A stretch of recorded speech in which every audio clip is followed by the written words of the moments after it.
All right. Okay, welcome everybody. We are live. We got a very special guest with us this evening. Returning guest. Always enjoy speaking with you, Takota Coen. Welcome, welcome. Hey Malcolm, great to be back.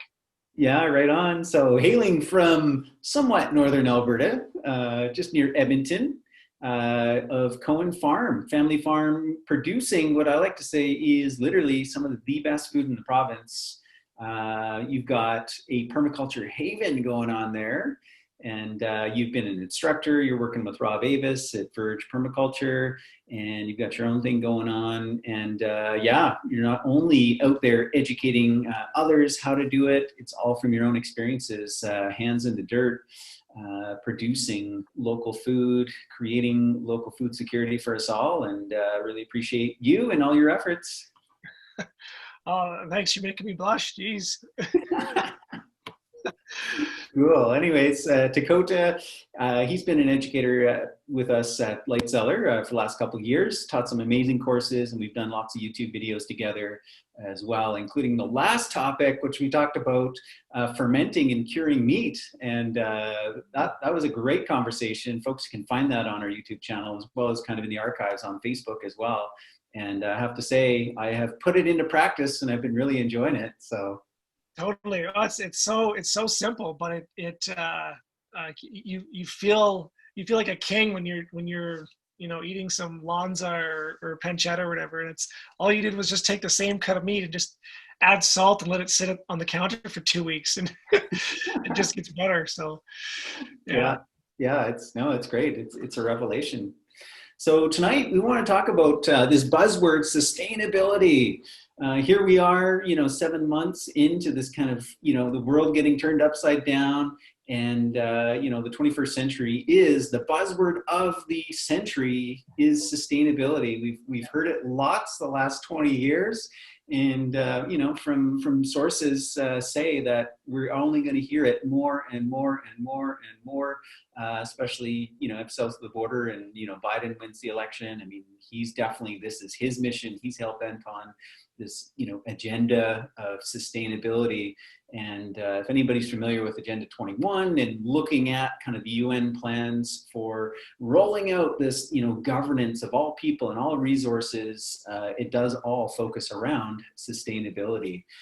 And no doubt we have problems in the world we need to address as humans, for our own survival, for the survival of other species.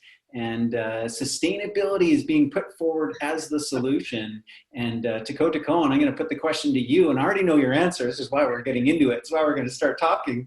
Is this idea, is sustainable enough? Is it a high enough goal that we all need to stop, drop what we're doing, and basically, from what I can tell, that's going to happen.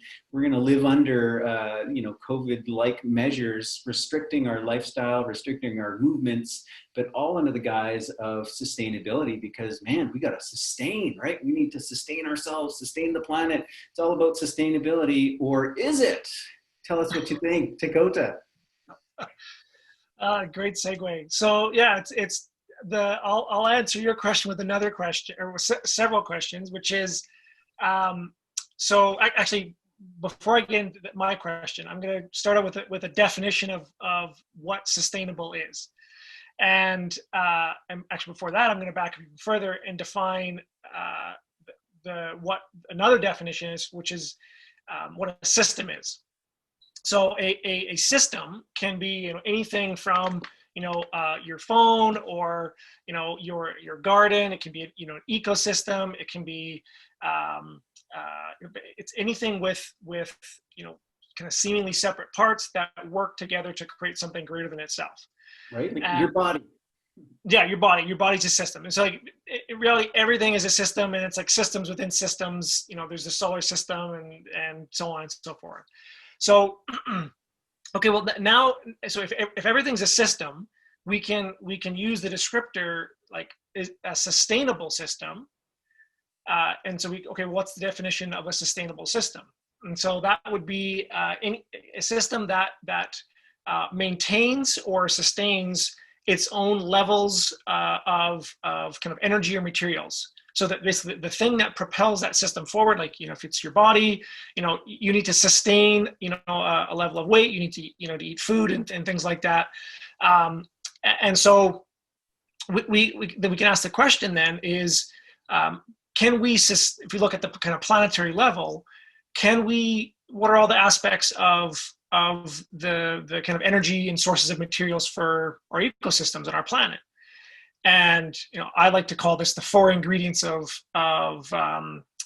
ecosystems, or the four ingredients of agriculture. And so the main kind of sources of energy that makes the whole world go round is sunlight, water, soil, and organisms. At a very base level, and within each of those, there's the carbon cycle, the nitrogen cycle, and all these other things that are part of those. Because again, systems within systems. But on a basic level, there's four ingredients: sunlight, water, soil, and organisms. And just like if you're a baker and you're making bread, you have four ingredients. Basically, you've got flour, water, salt, and yeast. And if you're making bread, you can only make as much bread as your weakest ingredient. Right? And so if you only have so much flour, you can only bake so much bread. If you only have so much water, you can only bake so much bread. It's the same thing with ecosystems. Whatever your limiting resources, whether it's sunlight, water, soil, or organisms, you can't produce any more food, any more primary production, and you're in trouble then. But the other thing that has in common with a baker is that just like in a bakery, if you're missing any one of those ingredients, if you don't have any water at all, if you don't have any yeast, it doesn't matter how much of the other ingredients you have, you can't make anything. So these ingredients, they're all essential, meaning without any one of them, it won't work, the system doesn't work. And if any one of them is limited, like they're all interdependent. So they kind of build off each other. Okay, so now if those are the sources of energy and materials for this system of our planet, how are they doing? How's our biodiversity doing? How's our soil doing? How's our water doing? And the sunlight, if folks go to my website, coenfarm.ca, you can watch a little video that actually shows how kind of industrial agriculture is managing sunlight and all the other four ingredients. But most agricultural cropland in Alberta, in most places in the world, it's predominantly annual agriculture. They're only harvesting sunlight for like 2 or 3 months out of the year. And the rest of the time, the land is fallow. So, okay, everybody's seen the reports about, we've got 60 harvests left before our soil runs out. We're in allegedly we're in the 6th mass extinction on the planet. We are, we're depleting our aquifers. The Oglala aquifer is just about done. In Alberta here and in BC, most of our rivers are fed via glaciers. They're talking about those drying up. So the question is, to answer your question, is sustainable enough? Can we maintain the current levels of soil, water, and organisms in our system right now? It's seemingly not. Just no, exactly. We can't. And so the current system that we have is actually a degenerative system. It's a system that destroys or eliminates or reduces its own sources of energy and materials. We live in a degenerative society right now. And so the solution is not to just maintain the current level of suckiness in the world. We actually need to regenerate, to have a regenerative system, which is a system that improves, increases, magnifies its own source of energy materials. And so you might say, well, yeah, but what about entropy? You can't get something from nothing. And I actually want to come back to something I just mentioned, which was in terms of our biodiversity on our planet is in 2015, Science Advances published a article stating that basically planet Earth was in its 6th mass extinction event. The previous 5 were caused by things like comets, solar flares, coronal mass ejections. There was like a die-off of a species of algae that lived in the ocean that sucked all the water. There's all these different things. So at least 5 times in the past, our planet, at least 50% of the species on this planet have gone extinct in a single event. And in some cases, it was 95% of the species on this planet went extinct. least 5 times, and that's happening today, according to the science. And it's actually, species are always going extinct. 99.9% of all species that have ever existed on this planet are gone, but the background levels of extinction are approaching levels of kind of these past extinction events. And so that piece of data point is actually the most hopeful thing for 2 reasons. The first is, well, okay, if planet Earth's already been destroyed 5 times, well, like, how did it come back? It's a regenerative system. We and you take that even further. At one point, planet Earth didn't even exist.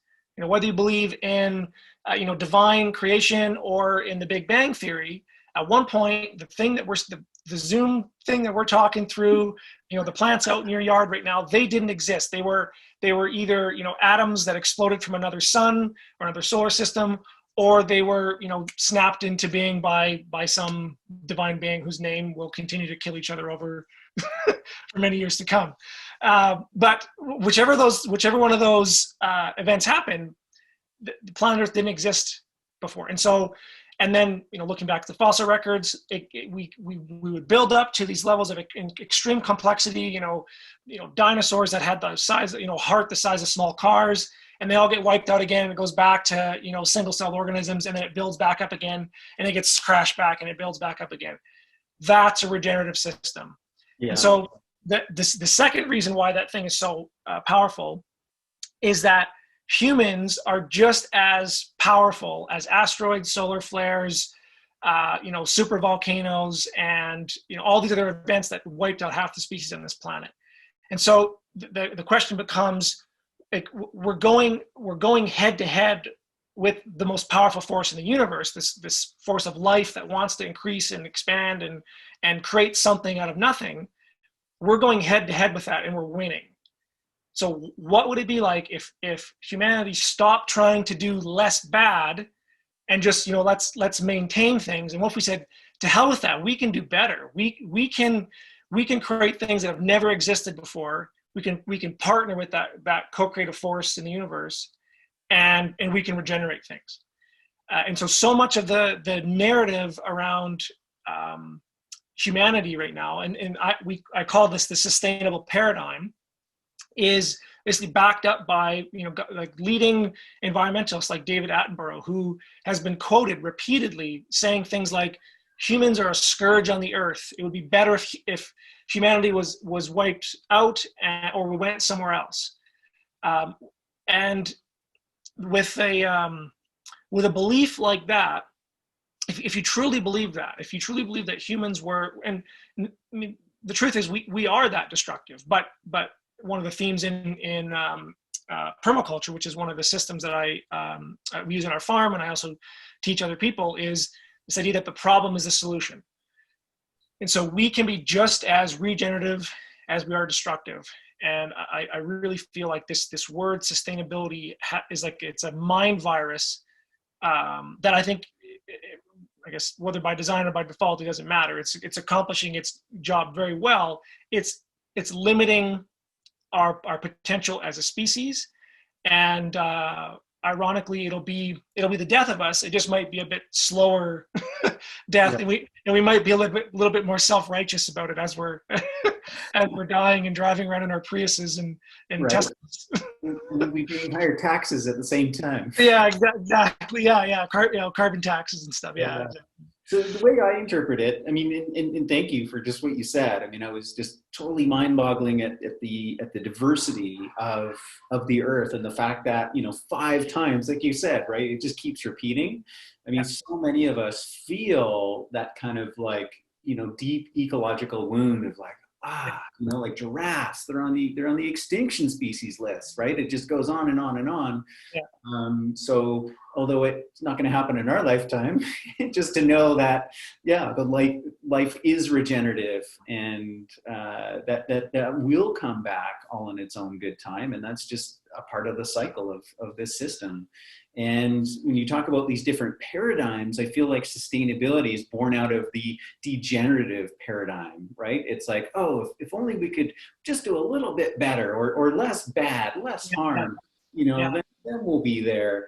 And I really think it's a really important point too, that we've all been kind of like, shamed, those that do feel that kind of ecological wound, it's put back on us because we're bad, we've caused this. Yeah. And it's not only us personally, but also kind of, as it's kind of through politicians and their mandates. And so it's the individual.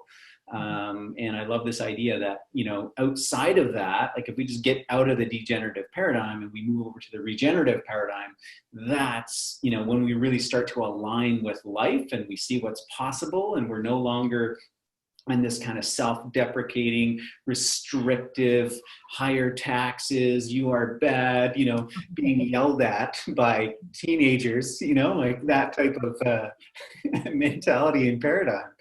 Totally. So I mean, you hit on an important piece there, which is this idea that like the way I look at it, there's kind of three paradigms in the world that are predominant. There's the degenerative paradigm, the sustainable paradigm, and the regenerative paradigm. So the degenerative paradigm is it's typified by like the colonialism, essentially. It's this idea that that humans are separate from the natural world and better than it.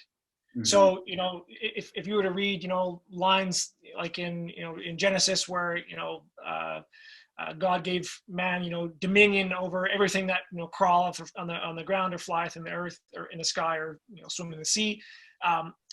That's the idea is that man is separate, created in the image of God, and we're better than nature, and therefore we have dominion over it. We can extract it. We can it's our slave. And I mean, you look back at the last couple hundred years, and that's basically what we've been doing. And obviously it's not good. I mean, we've just been wholesale destroying ecosystems. If folks want to, where's that book? There's a fantastic book called American Serengeti by Dan Flores for folks who live in North America. If you want to read, of like settler accounts of what North America looked like before Europeans got here, we destroyed one of the most diverse ecosystems on this planet. There was bison herds there's 60 million bison apparently in North America. For 3 days and 3 nights, a single herd of bison could fly by. Billions of passenger pigeons that would blot out the sun. And when a flock would land in a grove of oaks overnight, their weight of their bodies would break the branches of the trees off. And in the morning when they left, there'd be a foot of pigeon crap on the ground. That like you can't conceive of the biodiversity that existed in North America that's been wiped out. And so when we read that, and we can clearly see that humans were the thing that did that. Like we are destructive. But the problem with that is it leads to this idea that humans are inherently bad. We're inherently evil, and which is another kind of flip side of this, which is humans are separate from nature, but we're less than nature. We're fallen. We're sinful. We were born with original sin. And then there's other schisms in there where there's actually like a hierarchy of humans. Depending on the color of your skin, you might be higher or lower on that hierarchy, and getting into other ideas about that in certain indigenous populations didn't have any problems whatsoever. They were just absolutely perfect. And it's like, well, no, every society has always had problems, and yes, some have been better than others on certain metrics, but the idea that humans are just intrinsically bad and that we can only ever destroy is a really dangerous belief, and that's what is guided behind the sustainable paradigm is that we're separate from the natural world, we're less than it, and we should it's about self-deprecation, self-hatred, but there's also this weird self-righteousness. And then so like the two paradigms, the sustainable paradigm and the regenerative paradigm, this is like the lefties and the far right, they just scream at each other because one is self-righteous and clearly extracting and doing all these terrible things, and the other one is so guilty for being alive that and they're looking at the other things that the other side's doing, and they're somehow, by denouncing the other side for being wicked, they somehow elevate themselves in this weird kind of victimhood, narratives. It's super freaky, and it doesn't go anywhere, because with the degenerative paradigm, we'll eventually destroy the sources of energy that we depend upon, and when we'll die, we'll be the victims of our own mass extinction campaign. But in the sustainable paradigm, we will kill ourselves. We will literally destroy ourselves, because that would be the best thing to do. If you truly believed humans were inherently evil, stupid, lazy, and immoral, the best thing you could do would be to go shoot as many people as you could before you killed yourself. That's the logical conclusion of it. And this isn't my idea. The serial killers of the world, in their manifestos and their speeches before they got electrocuted, they tell us this is what they believe. Humans are sinful, we're not right, and we need to be destroyed. And so the regenerative paradigm looks at both of those and said, you guys are both of you are crazy. You're both leading to it's two paths to the same cliff. We are not separate from nature and above or below it. We are nature. We are just as much of an organism on this planet as anything else. And one of the things I love about permaculture is when you really start to look at, the ants and the beavers and the termites and everything. This is a saying from Bill Mollison, the founder of permaculture. Everything gardens. Everything interacts with its environment to facilitate one or more of its own needs. It's how we garden that matters. And right now we're not gardening very well, but that's not to say that we can only hope to do less bad. Or there's this saying, like, the degenerative paradigm is all about how do I get more goods, like physical materials, whether it's materialism in this life or materialism in the afterlife. And the sustainable paradigm is how do I do less bad? How do I whip myself and bow down before whatever the deity is of the day, whether it's the God or environmentalism or whatever it is. And so that's how do I do less bad? And then the regenerative paradigm is how do I do more good? Mm-hmm. So it's from how do I get more goods? How do I do less bad? How do I do more good? Yeah. And when we make that shift, I'll be totally honest. I went in when I was in my early teens, I was in the degenerative paradigm. I was a classic, consumer. I had, all the fancy toys, jacked up trucks, speed, crotch rockets, dirt bikes. That was my life. And then I went right into the tree hugging hippie where I was yelling at my parents, and I went vegan and, condemning everybody around me for not doing more to be less bad. And eventually I got to the point where I woke up every day feeling guilty for being alive. And I started to realize like everybody around me hates me. I'm not actually doing any good. It was just this awful feeling. And thoughts of suicide are incredibly prevalent in our society. And I had them when I was in that paradigm. And finally I got sick of it. And I stumbled across permaculture as this system of there's all this hope. And I've actually seen, like on our own farm, you mentioned this, this idea, ecosystems can regenerate themselves, but it might take thousands of years. It's not going to happen in our lifetime. That's actually not the case. I've seen in my lifetime, or in like 5 years, like organisms that have not been on our farm for 100 years. They've come back. Muskrats that from the ponds we've rebuilt. Meadowlarks. We've got every year there's 5 or 6 different species of ducks that I've never seen before that I got to go look them up to figure out what they are. Our soil's increasing in productivity. We have springs that are developing on our property that haven't existed for 200 years. So we can actually partner with that co-creative force in the universe and like 10x it at least. So if something took 100 years, naturally, or even like 1,000 years, I think we could probably 100x it. We can do it in 10 years. And that's super, that changes the whole narrative. It's like now there's not, oh my God, there's 7 billion people on the planet. Who are we going to kill first? It's like, holy crap, there's 7 billion people on the planet. What would it be like if every single one of those people started planting trees, building water harvesting structures, improve soil, and focused on producing nutrient-dense food instead of shuttling, and this kind of gets back to your, what you said earlier about this kind of Agenda 21 and the sustainable paradigm. If humans are bad, then it makes sense to remove them from the environment, put them in smart cities, in basically sea cans that stack on top of each other, and grow their meat and their milk and their vegetables in a laboratory with all these synthetic chemicals, so that we can do less bad.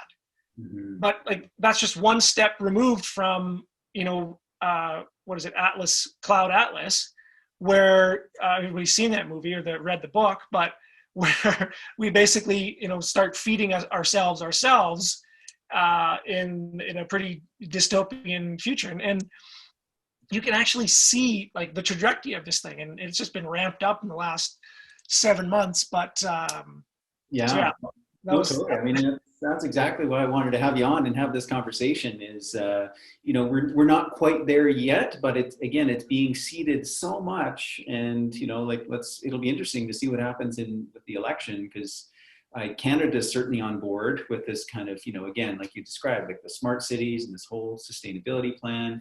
If Biden gets in, it's the $70 trillion Green New Plan. Like, it's unbelievable. And you're absolutely right. You can see the trajectory where this is going. So I want to start getting the conversation going right now, before that's in our face, and taxes are through the roof, and we're all being kept within our cities. And I want to awaken people to the reality that you just described, and that you live. I'm coming, moving to your farm, right? Well, I mean, so this is the crazy thing is, like, there's in Canada, like less than 3% of the population is farmers. So like the average size farm in Canada is is over 1,000 acres, and so but there's all this movement, and there has been for like 100 years, this mass exodus of people from the land into the cities, which are, like, my friend and colleague Rob Avis calls them human feedlots. Right. Yeah. It's exactly what they're a feedlot where everybody's in their little hamster wheel, spinning around, doing bullshit jobs that probably don't even matter. And like, there's actually a book, if you look it up, it's a crazy phenomena. But like, most of the jobs in the world that these people in the cities accomplish is absolutely nothing, if not a negative, in terms of the degenerative stuff we just talked about. Versus, like, okay, if humans are a keystone species, and we have the ability to manipulate the environment, but to actually create more well-being for ourselves and everything else around us, well, then wouldn't it make more sense to get more people back out onto the land? It's like, like my family, we've got 250 acres that we're stewarding right now, and we're not doing as good of a job as we could. Like, we're doing amazing stuff, but like, it's too much for us. Like we need, like, one person per couple acres. Yeah. And that's when you could really ratchet stuff up. It's super exciting what, if anybody's not familiar with permaculture, go watch videos like Greening the Desert, or, that kind of Alan Savory TED Talk about how, cows can kind of regenerate the, reverse desertification. Guys like Mark Shepard, the Albida Project with Neil Spackman, where we can take like the most deserted places on the planet, and in 10 years turn them into like oases where you're growing dates and figs, and it's really stark there because the ecosystems are so bad. We can do the same things here in Alberta and everywhere else, and like there's nothing to fear. We are a friend of mine just sent me an article the other day that I haven't been able to do any research into this, but apparently, I don't know if you're pretty familiar with Event 201, which was a mock scenario of what would happen if the world went into basically if there's some virus that caused a complete shutdown of the world economy, and we had to lock everything down. What would that look like? And then fast forward 3 months, and that happened. Well, apparently in 2015, there was a similar kind of mock experiment that was done, where the theory was, what happens if there's basically a massive food shortages worldwide in 2020 was the hypothetical date for this. What happens if there's massive food shortages and food prices go up by 400%? Like, what would that look like? And all these players had this game of Monopoly, and whether or not that happens, or whether or not that that experiment actually happened, whether or not there's people that are actually maliciously doing this is irrelevant. We know that we're running out of soil, we're running out of water, we're running out of biodiversity right now. Whether or not there's some, hand that's playing it, doesn't matter. It's happening. We need to fix it. But the way to fix it isn't to whip ourselves and to play along with this idea that humans are just bad and put the noose around our own neck.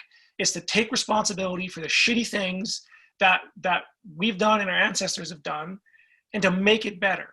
Like we don't have to settle for less bad, and that for me has been like life changing for myself in terms of like my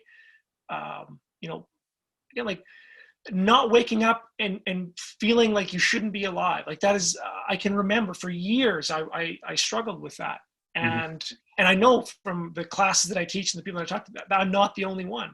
Yeah, for sure. And what I'd like to add to that kind of proactive solution, taking responsibility, I know for myself, like, okay, I dabble in gardening, and this year I've, upped my commitment to learning about permaculture. I'm doing the PDC, the certificate with Rob Avis, and I know you'll be teaching part of that. Still a part of me is like, well, I've only got a little tiny plot in my city, and I'm kind of fooling myself that I can even be self-sustainable. But I keep reminding myself that's not the point. The point is that I'm making steps. I am committing to what I have in front of me, and then if we all did that, right? Case in point, in World War II, the Victory Gardens, like how much just alone of people in cities creating those backyard gardens, or in condos, having those flower boxes and herb boxes and growing their own sprouts indoors. Like that is immensely huge in its transformation. And I can also support you. I buy your beef, I buy your pork, I buy, your fruits and berries and that kind of thing. And there are going to be people that are going to feel the call, right? Like me, like, okay, this is as much as I can do because I got my job in the city, my life in the city. But there are going to people going to feel the call. And I've heard a lot of it the past 6-7 months of like, okay, time to get out of town, time to like get my hands into the soil, put my roots down. And you've been working at helping people in this mission, and I know you've got a new book coming out. You've been working on it, and there's a lot of wisdom and a lot of support there. So let's chat about that a little bit. Yeah. So I mean, first off, I just want to say, like, not everybody needs to be a farmer. Not everybody was born to be. And Malcolm, like, Mike, like, you are so good at what you do and what you've got going on, the light cellar, and so don't for a second feel like you're not doing enough, because there's only like a few people I know who can even hold a candle to the gardening that you're doing right now, in terms of connecting people and building the soil of our culture. So, but and kind of leading off from that, the thing that my kind of gift that I can offer to the world is I was born and raised on like a mixed organic farm. So I'm a second generation organic farmer. And even though my parents didn't know the word permaculture at the time, which is, basically essentially everything we're talking about right now is this idea of how do we partner with the natural force in the universe that gets everything done, that makes water run downhill, that increases in biodiversity, that produces, feet of topsoil on top of solid rock. It's like, what does that? If you disturb an ecosystem, if there's a fire that goes through, there's some force that turns it back into a forest. Mm-hmm. And so it's like the whole concept behind permaculture is what would it be like if we could partner with that force and provide all of our food, shelter, water, energy, and social and all other needs in a way that mimics universal patterns. And so, because I grew up on a farm and I kind of live this stuff, like it's second nature to me. Like I've never bought potatoes in my life. I've never bought onions, like eggs. I mean, we have our own dairy cows. I might, the thing I buy right now is like spices, and I don't even need them. It's just nice to have paprika every once in a while. But I feel really blessed to kind of have those skills and to be, still farming with my parents who are doing the same thing. And I've got lots of brothers and sisters that are kind of all doing their own thing as well. And so um, what I'm trying to do is basically share some of those skills in a way to help people get out of the cities, or if you're already on a farm, and this is the sad thing, is a lot of people leave the kind of hamster wheel of the city to become, part of this rat race of the farm, and you can get trapped in a whole bunch of problems in there. And so that's what we're doing with our kind of permaculture education work. And the book that we just finished writing, myself and my colleague Rob Michelle Avis from Verge Permaculture, is actually kind of the next level after a permaculture design course. So since the 1970s, Bill Mollison and David Holmgren have basically, they're the founders of this idea of permaculture, and how do we mimic natural ecosystems to provide for our food, shelter, water, and energy needs. And so they created this incredible system, and it's been taught all over the world in this like decentralized. There's no like central organization. There's no central bank. There's no United Nations of people. It's just like there's one book, and that people read. And once you've taken a course, you can become a teacher if you want to become a teacher. And it's basically spreading organically. I believe now it's like one of the largest aid organizations in the planet. There's established permaculture guilds in like every inhabited continent in the world. It's just another example of it. It's a regenerative system, right? It's absolutely, it's a regenerative system. It creates something from nothing, and it doesn't take inputs. It actually makes its own sources of energy. It doesn't require grants and subsidies from some organization that's just a background arm for George Soros or the Koch brothers or the Rockefeller Foundation to basically fund whatever partner pawn that they want to play against each other 50 years down the road from each other. It's just these people that and this beautiful line from Bill Mollison. He says the funny thing about permaculture as a movement is that if you ask anybody who's doing permaculture what they're doing, they'll say, well, I'm not really doing anything. Like they'll downplay it and they don't realize it. But Bill's whole idea was that it was a revolution disguised as gardening. Like he could see back in the 70s the stuff that was happening right now. He was part of the early kind of I can't remember, in the 1970s or 80s there was like an Agenda 21 type meeting. I can't remember what the hell it was called, but he was actually part of one of those meetings years ago. And what the heck was it called? It was a weird name. Anyways, so his whole idea was that this was going to be a decentralized, organic, grassroots movement of people who weren't going to go and point the finger at the hand that was feeding them. Mm-hmm. They were going to take personal responsibility for themselves, and they were going to start in their own backyards and make a difference for themselves and expand outwards. Is another great line that, the central problem with all revolutions is that they print more words and bullets than they do food and shelter, and they're fundamentally dependent upon the very system that they want to overthrow. And so, yeah, there's really big problems in the world right now, but if you need the system, you have no right to criticize it. Mm-hmm. So permaculture is all about personal responsibility, and not pointing the finger at somebody else. Is starting with the internal work and we've been talking about tonight about getting over your self-hatred and your self-guilt and wanting to do more good in the world.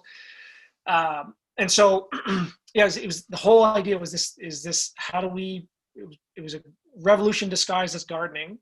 But the problem with that is in a lot of ways it actually has to do with the paradigms we're seeing. Is the permaculture movement has a lot of folks that are in the sustainable paradigm. It's kind of sad, and a lot of my colleagues and friends and students that we see, they come into the course and they're filled with all of the angst and stuff that we've been talking about tonight. And so we try to help them to overcome that, give them some tools.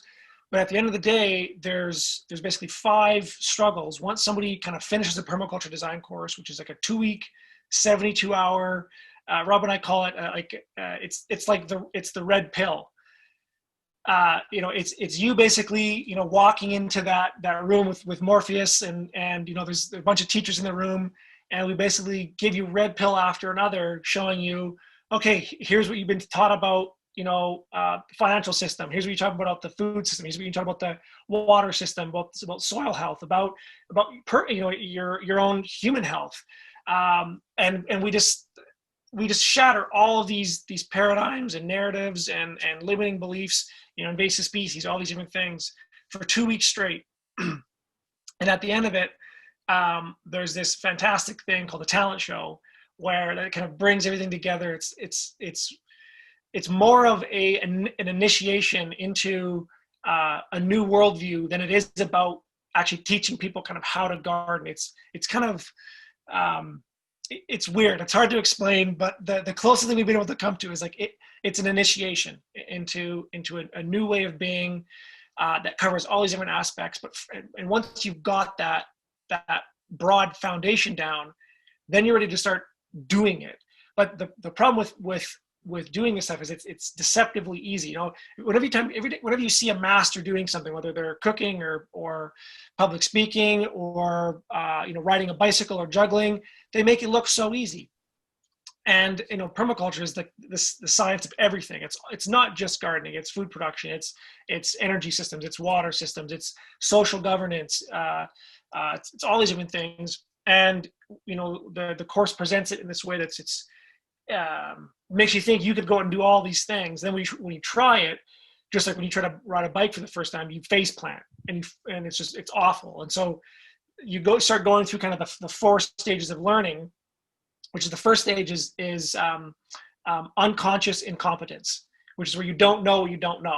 Mm-hmm. And so you see these things, you try them out, and you fail utterly, and you move into the second stage of learning, which is conscious incompetence, where you realize all the things that you didn't know. And by the end of the PDC, the permaculture design course, you're basically at stage 2. You're starting to realize, okay, holy crap, there's all this stuff I didn't know.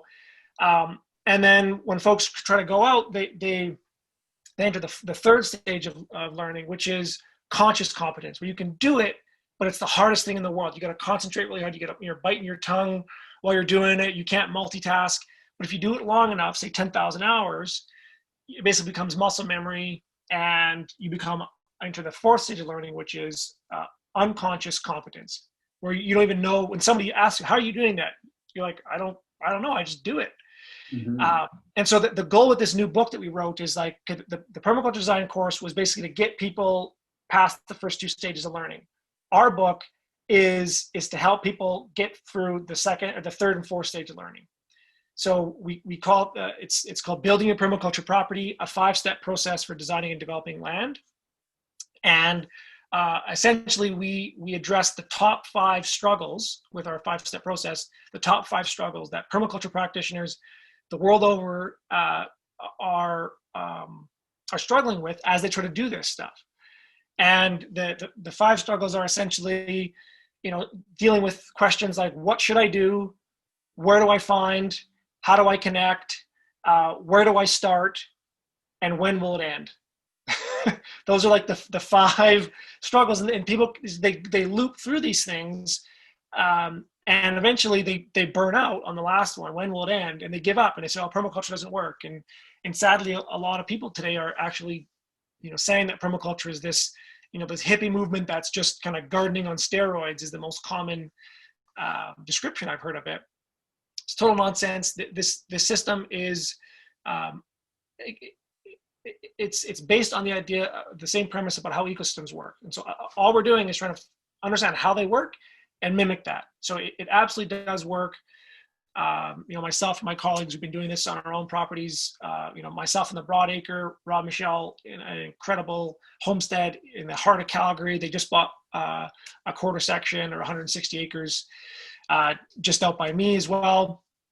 But so yeah, that's the goal of our book is basically there's been hundreds of thousands of people that have come through this kind of permaculture design course, and some people get it because they've maybe they luck out or they just do trial and error, and they put in the 10,000 hours and they eventually become a master themselves. But we've seen a lot of people just struggling with that conscious competence where they're trying to figure out what should I do? Do I do this or do I do this? Where do I find information about swales? Where do I find information about this? Where do I find information about that? Who should I hire?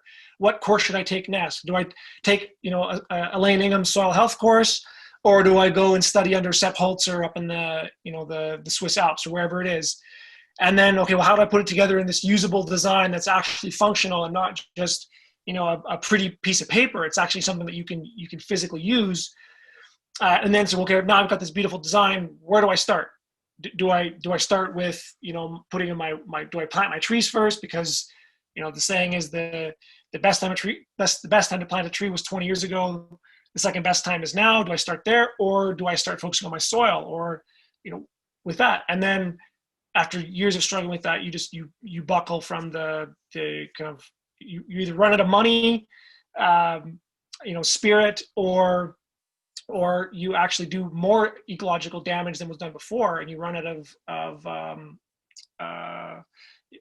basically soil, and you're hooped that way. So that was the real impetus behind this book. And we've actually got a little kind of mini course because of the publication timelines and things like that. It's not going to be out until April 2020. But the book is finished. It's kind of in the final stages of editing right now. And we're actually doing a kind of a short, it's a five session mini course that it's all online, where we're kind of introducing folks to the book, to the 5-step process to help people overcome those 5 struggles. Yeah, okay, sounds amazing. And where would one get more information or register for that? So if you go to www.mypermacultureproperty.com. It'll send you to a redirect for that mini course that's happening right now. And so, like with the course, it comes with, when the book comes out, it comes with a digital and a physical copy of the book when it actually comes, when it gets released in April.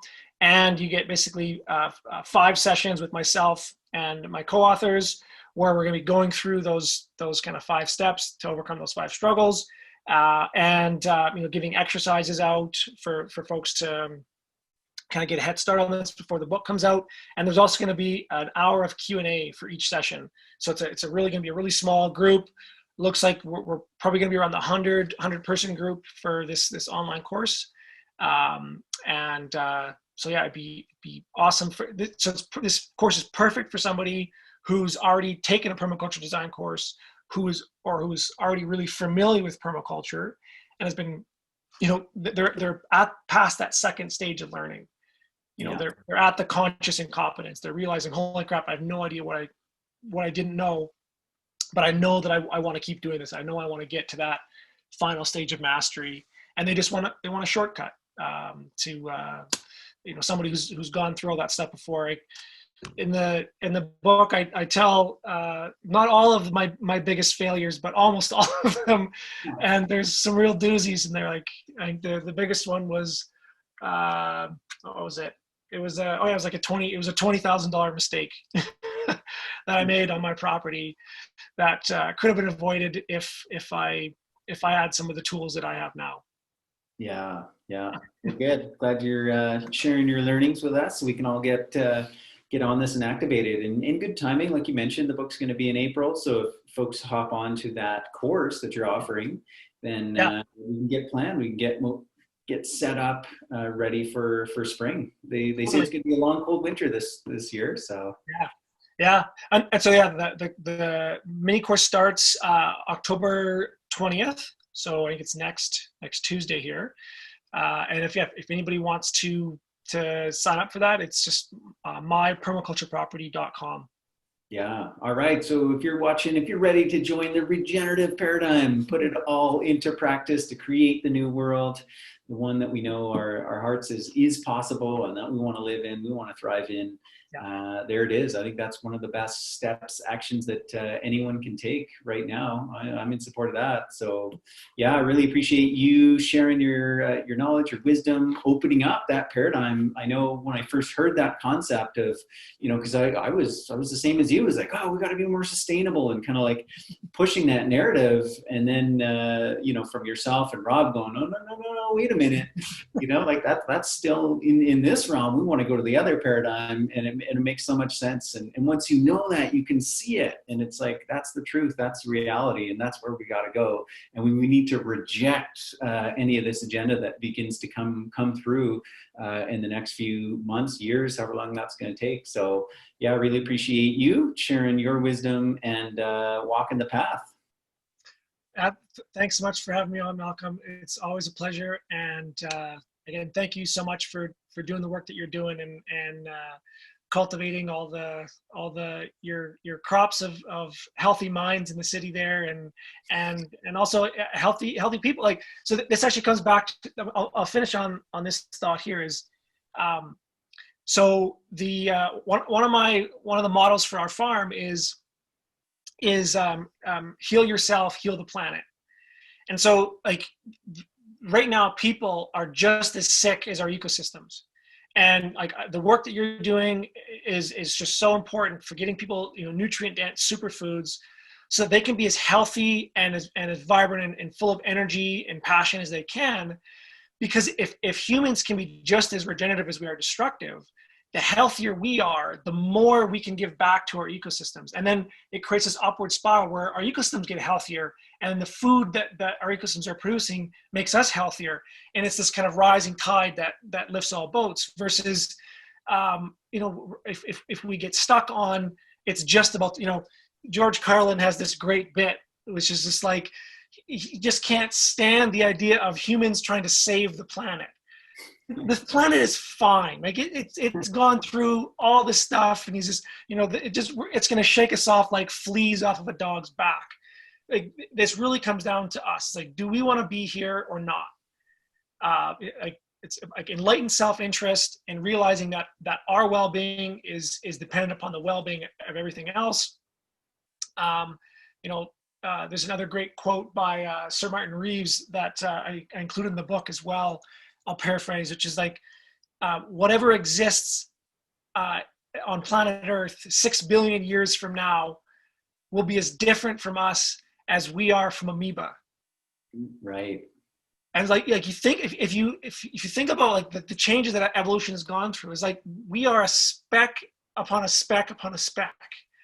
And but while we're here, like, we can create heaven on earth. We can have an amazing quality of life.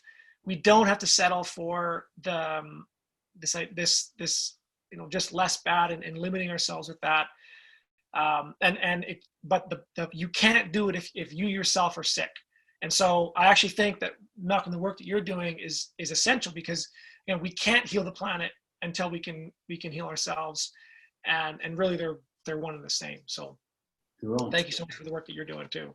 All right, right on. Okay, awesome. So coenfarm.ca, people can find you there, as well as mypermacultureproperty.com, correct? That's right, yeah. Yeah, okay, excellent. Wishing you all the best, and looking forward to our next chat. Thanks for coming on again today. Thanks, Malcolm. Take care. Yeah, bye for now. All right.